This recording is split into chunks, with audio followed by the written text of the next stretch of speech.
Hello, Andrew. I wanted to show you your NeXT Monostation here and the keyboard. So I checked all the keys work and the mouse works. Here, let's see if we can see that. So it's got good travel. I put a new cable in it and it clicks fine. And then we can enter. And I'm going to leave the hard drive in it for you as a bonus because the keyboard does have that separated edge. But, you know, I offered the big discount for taking the not my best keyboard, but they're rare and hard to find.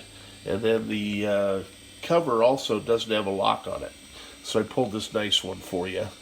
And so there's your keyboard and mouse. The mouse has a little bit of use.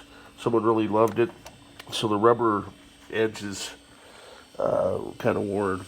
But as I say, I know you got a great deal on this. And then you can just remove that hard drive, but you'll have it for a spare when you mount your SCSI 2 SD in there. And to remove the case, you just take this one screw in the center back, and then the whole case hinges forward. For your sound card here, you plug it in. One end of the cable goes in there. This is where your keyboard plugs in, and then it's centered at the CPU. And then the other end goes to your monitor. Really appreciate your business and patience, and have a great day.